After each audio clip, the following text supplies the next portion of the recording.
하나님의 말씀은 누가복음 19장 28절부터 40절까지를 교독하시겠습니다.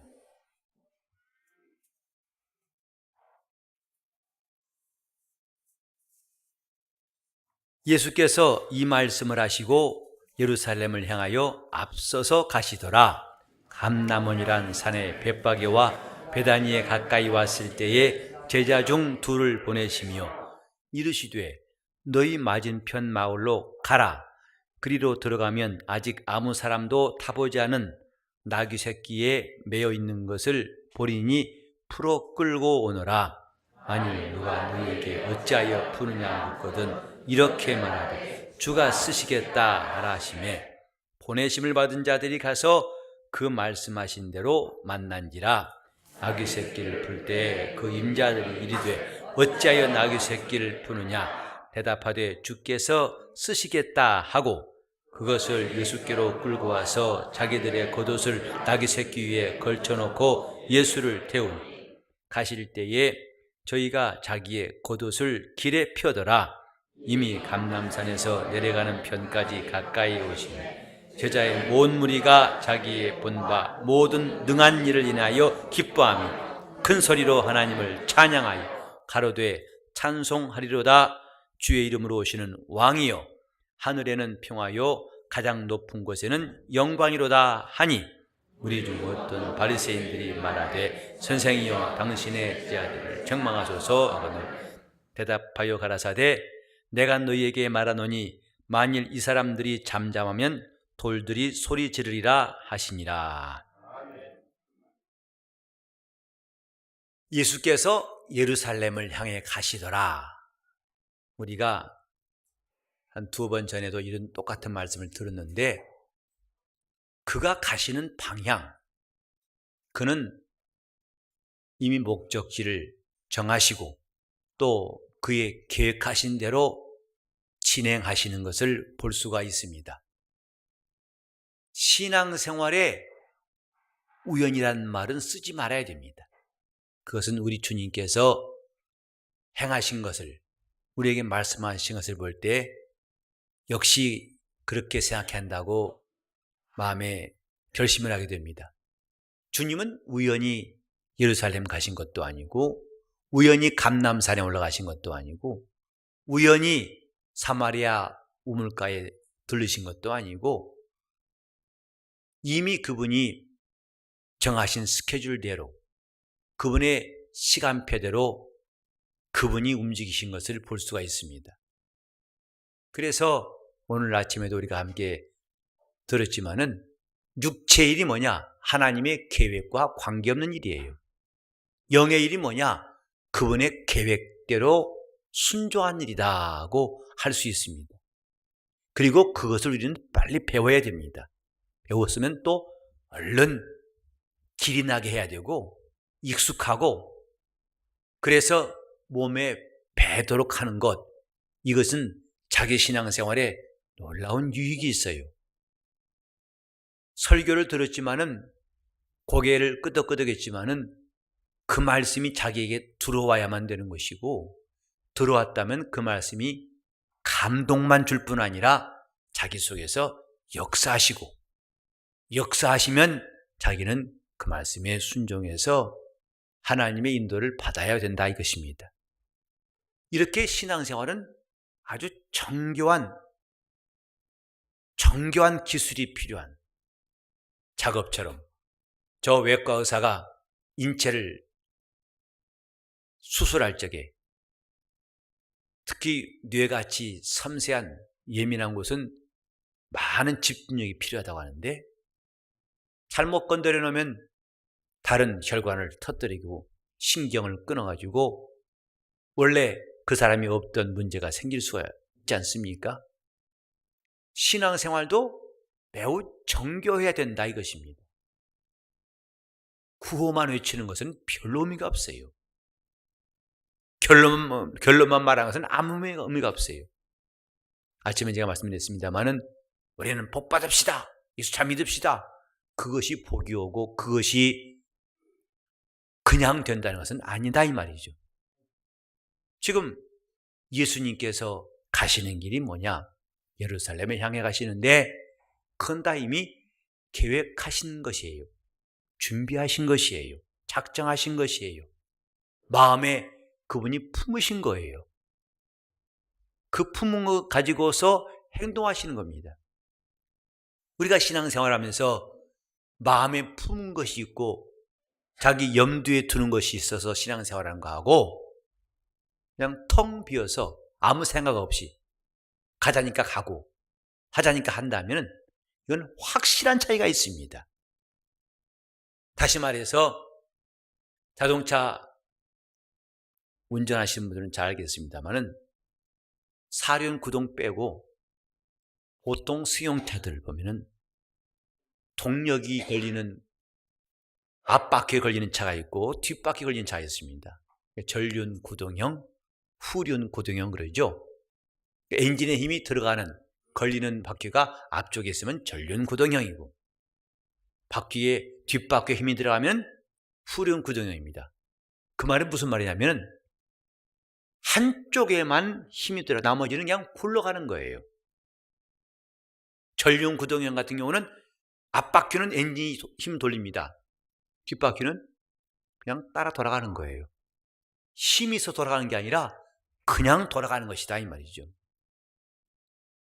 교회에서 우리는 신앙생활할 때 깜빡 착각하기 쉬운 것은 옆 사람이 열심히 있고 잘 믿으니까 나도 잘 믿은 것처럼 생각할 수 있고 옆 사람이 충만하니까 나도 덩달아서 그럴 거라고 착각하기 쉽습니다. 지금 자기에게 힘이 들어와서 움직여 있는지 아니면 그 힘에 끌려가는 차의 뒷바퀴 마냥 덩달아 가고 있는지 굴러가는 건 똑같습니다만은 차이는 매우 큰 것입니다.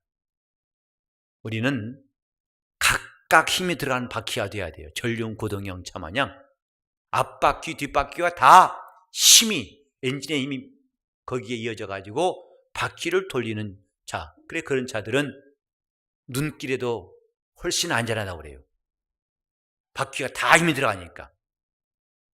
그리고 이런 비포장도로라든지 산길을 갈 때에도 사륜 구동형 차는 아주 힘이 있다고 알고 있습니다.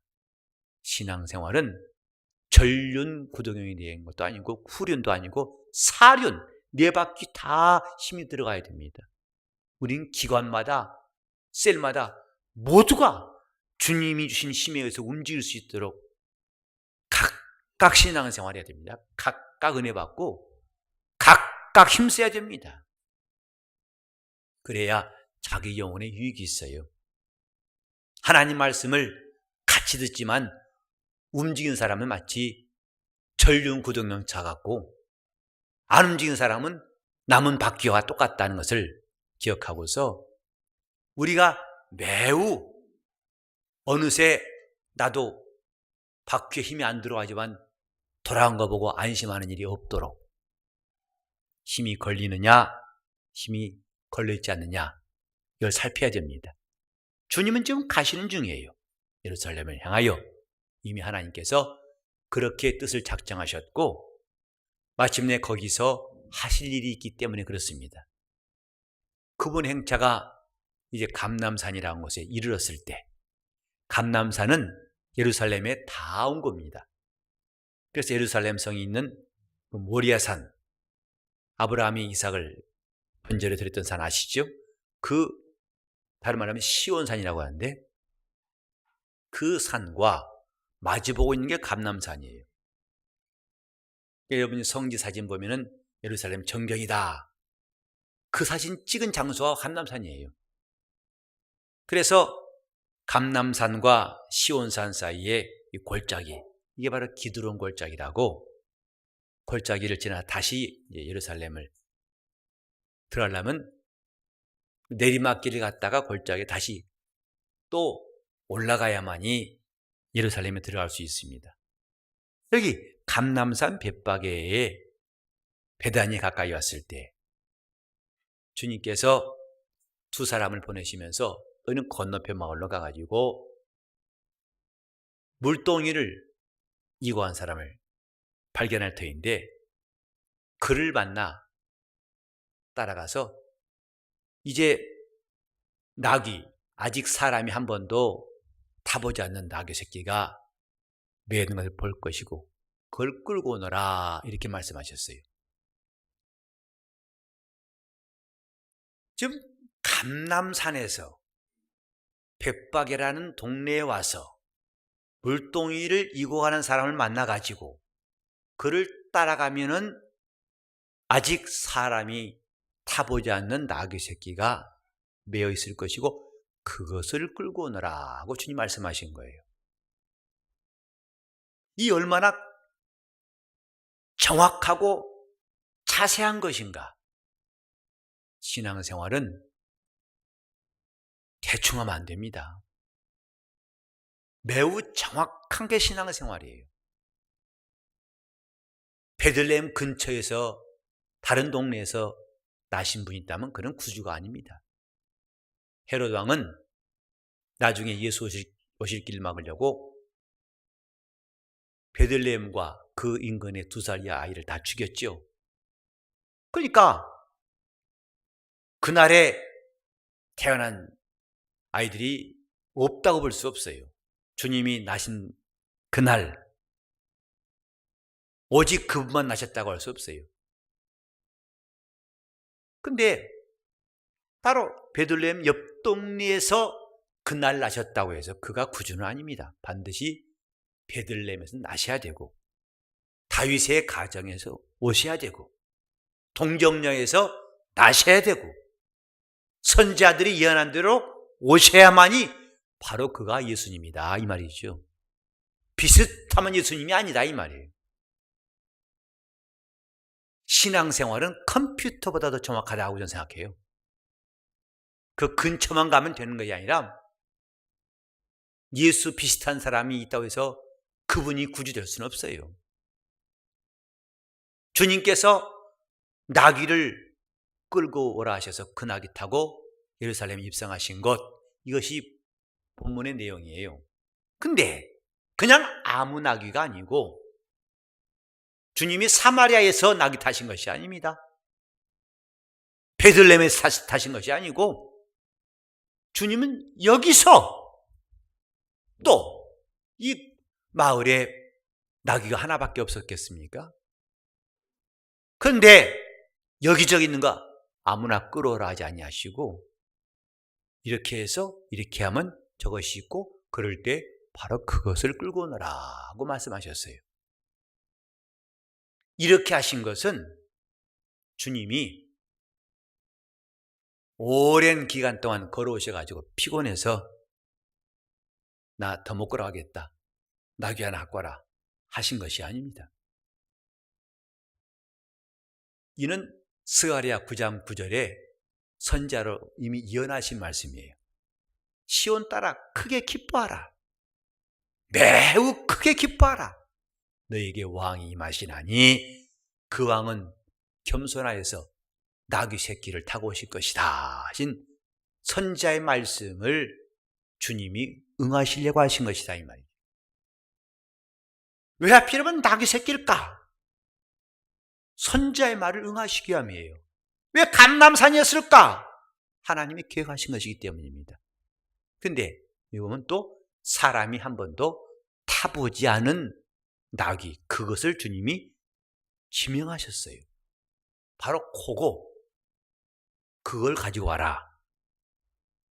그거 가면 많이 세대 아무거나 끄지고 와라. 아닙니다. 바로 그것. 주님께서 우리 영혼을 향하여 오실 때에도 그가 닥치는 대로 눈에 띄면 만나러 오신 것이 아니라 바로 우리 각각을 향해서 복음을 보내시고 그 복음을 통해서 우리를 만나신 것을 기억해야 됩니다. 그래 신앙은 매우 개인적인 거예요. 구체적인 거예요. 그것을 다른 사람과 바꿀 수 없는 것이다 이 말이죠. 주님은 실수로 나한테 오신 것이 아니에요. 실수로 내 이름을 하신 것이 아니고 우리 주님께서 그만큼 특별한 관심과 또 은혜를 베푸신 것에 대해서 우리는 깊이 깨달아야 됩니다. 역대하 16장 9절에도 하나님의 눈은 온 땅을 두루 감찰하사 전심으로 자기를 향하는 자에게 능력을 베푸신다고 말씀했어요. 그분의 눈이 실수할 거라고 생각하십니까? 그분이 착각할 거라고 생각하십니까? 사람은 착각할지라도 그분은 착각하지 않습니다. 어떤 여자가 남편을 착각합니까? 어머, 내 남편 아니었네, 긴줄 알았더니. 정신 나간 사람이죠. 사람은 혹시 그런데 실수할 수 있을지 몰라도, 그러니까 어떤 술 취한 사람이 자기 집에 들어갔어요. 근데 바로 위층에 들어갔어요. 아파트에서. 그러니 황당한 일이 났겠죠. 우린 지금 하나님이 누구신가? 실수가 없는 분이에요. 그 말은 그분이 완벽하다는 것도 기억해야겠지만 그 실수가 없는 분이 나를 부르셨다는 데에 대한 감격이 필요한 거예요. 내가 그분에게 발견되었다는 사실, 그분이 삭개오의 집을 찾으셨다는 사실은 결코 우연한 것도 아니고 실수가 아니에요. 바로 거기다예요. 바로 거기. 저는 현악을 하는 사람들이 이제 이렇게 연주할 때 보면 참 신기해요. 기타는 그래도 지판에 보면 딱 구분이 되어 있어서 여기까지는 무슨 그래서 반음 올라가면 한음 되고 이렇게 다 눈에 보입니다. 근데 바이올린이나 첼로나 비올라 그 악기를 보면요, 기타 같질 않아요. 곧 여기까지가 한음이다, 이게 표시가 없어요. 근데 정확하게 그 표시도 안 돼 있는데 손을 움직이면서 악보대로 연주하면 참 신기해요. 참 보통, 참 지금도 이해가 안 가요. 야, 그리고 그 사람들은 음에 대한 감각이 절대음감이라고 한 말도 있듯이 정확하게. 그래서 튜닝할 때 보니까 좀 프렛됐어요. 좀 올려봐. 너무 올려. 거기. 아이 참, 그거 보면 내 키도 두 짝이고 저도 두 짝인데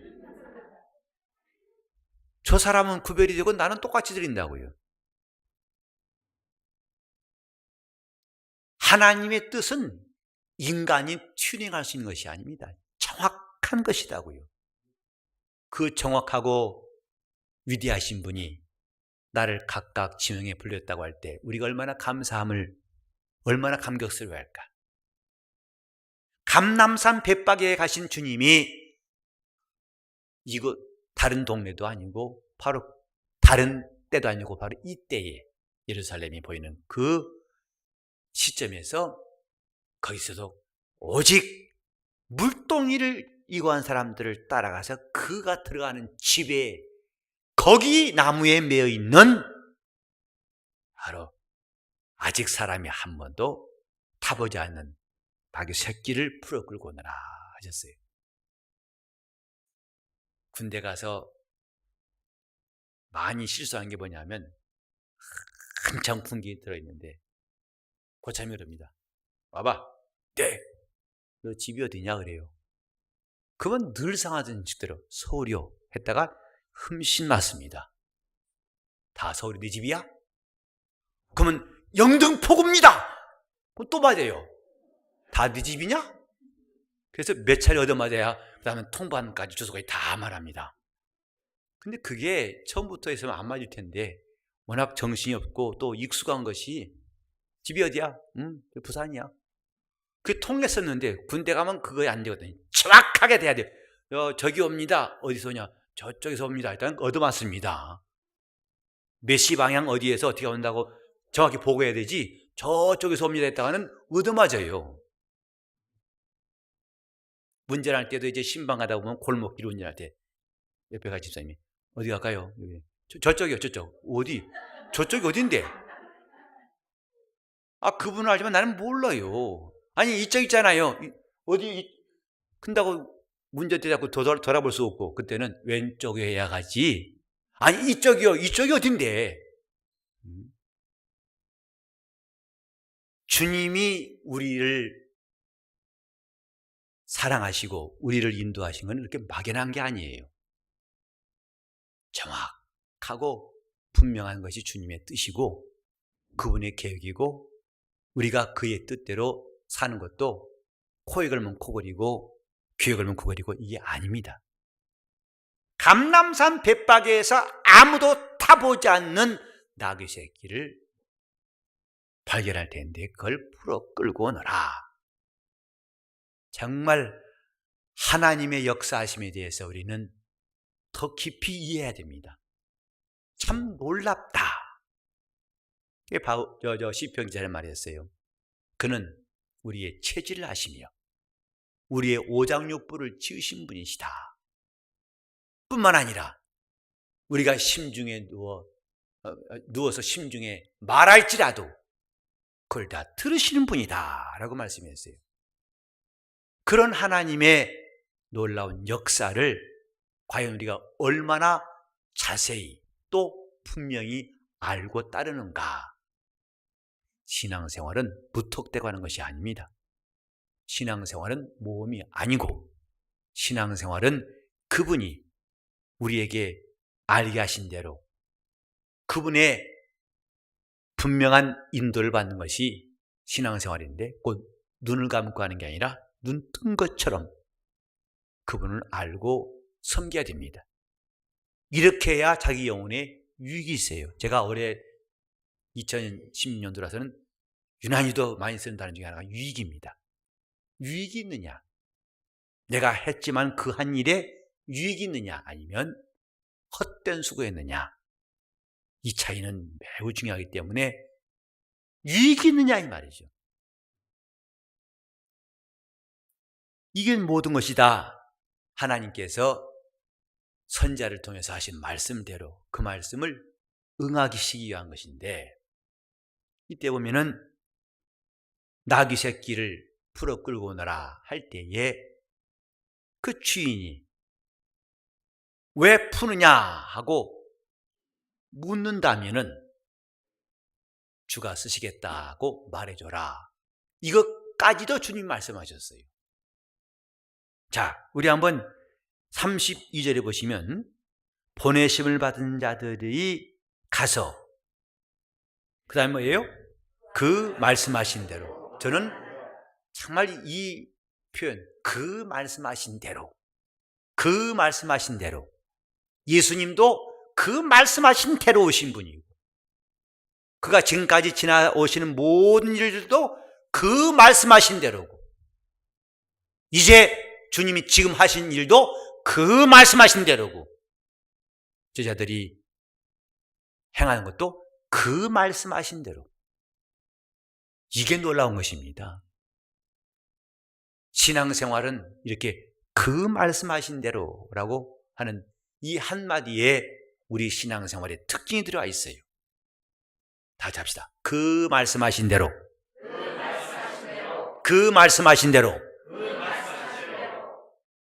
우리는 이렇게 할 때 생명이 있고 이렇게 할 때 그분과 만남이 있고 그분과의 사귐이 있어요.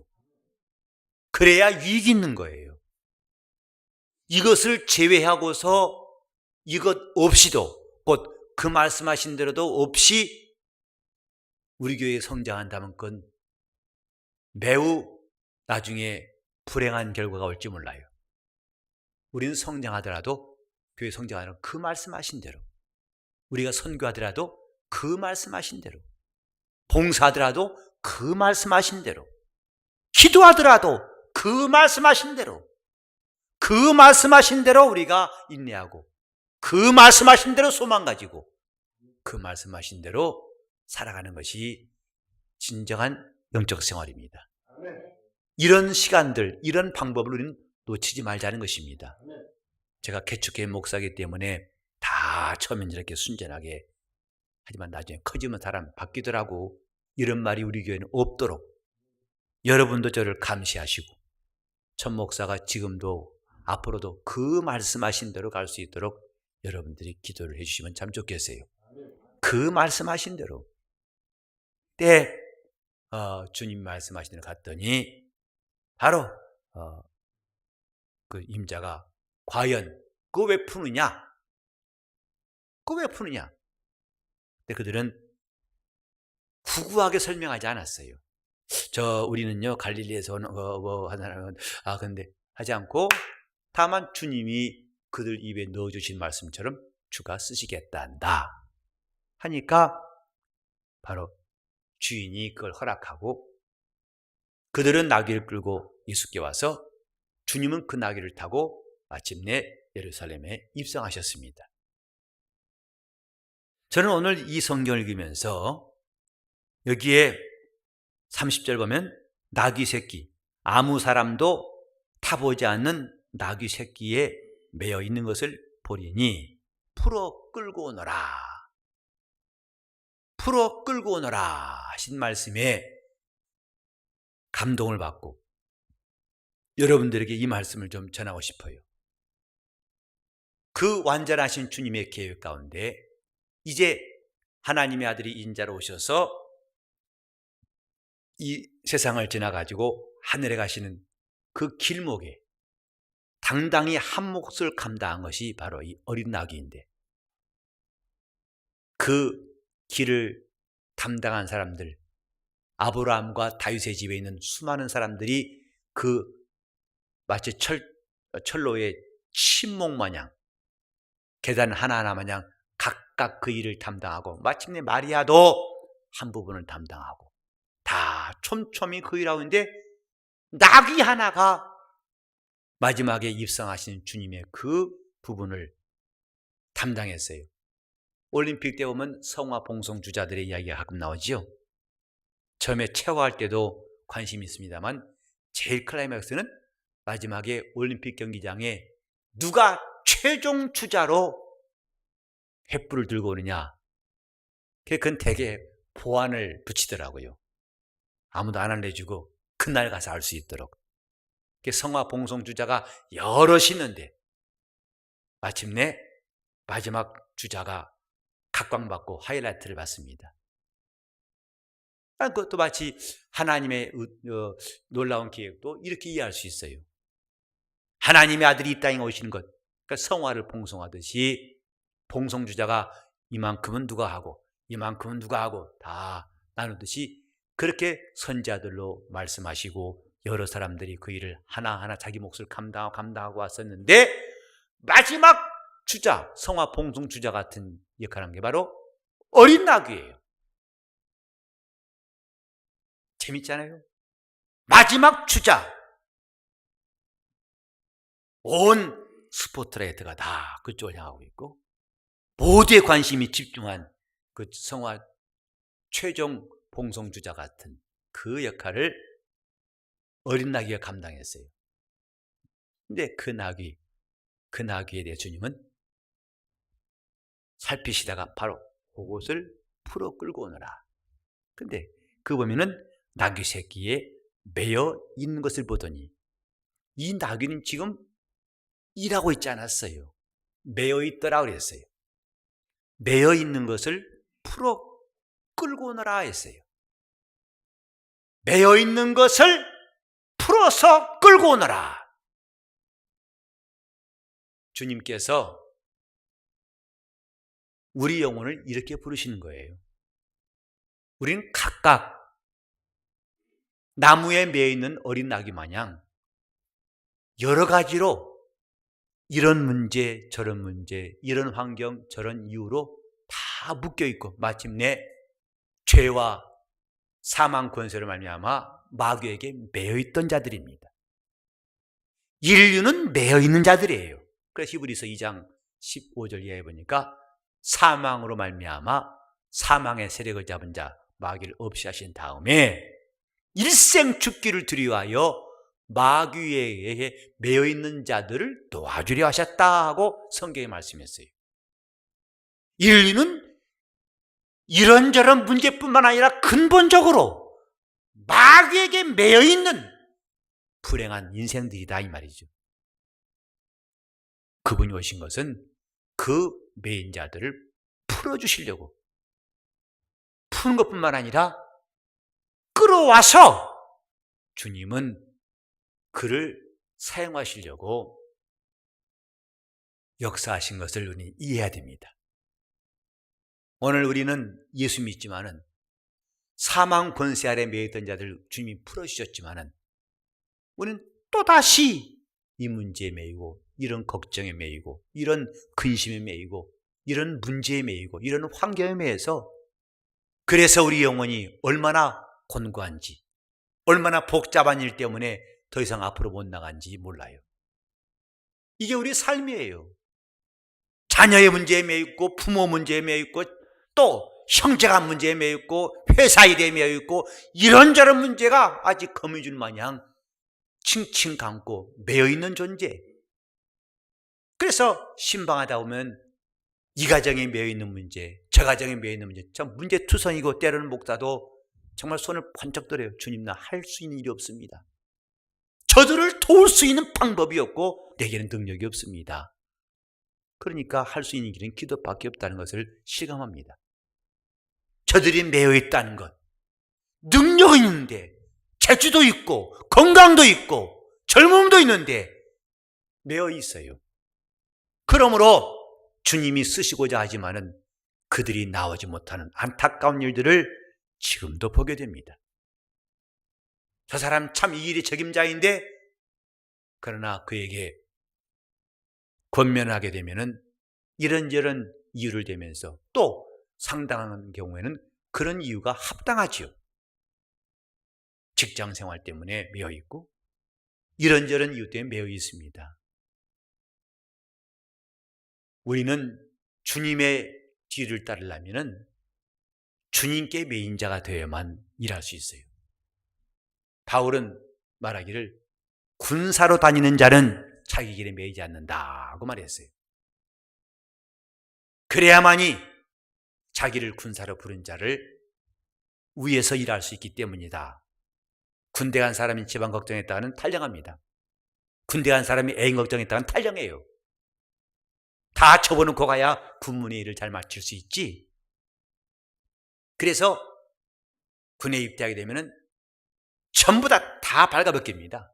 그래서 입고 간 옷까지 속내까지 다 양말까지 갈아입습니다. 다 군용자 지킨 거. 양말도 군용, 손수건도 군용, 이 속내에도 군용 다 군용이에요.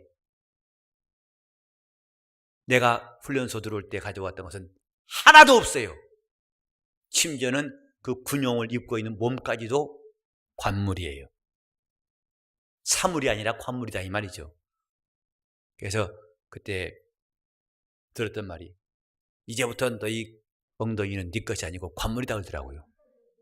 아니 내 것인데 왜 관물이 하는 거야? 좀 지나 보니까 그 말 뜻을 알겠더군요. 군대에서 기합할 땐 단체를 받아요. 내가 잘못 안 했어도 함께 맞고 함께 기합받지 나는 아니에요. 빠질 수 없어요.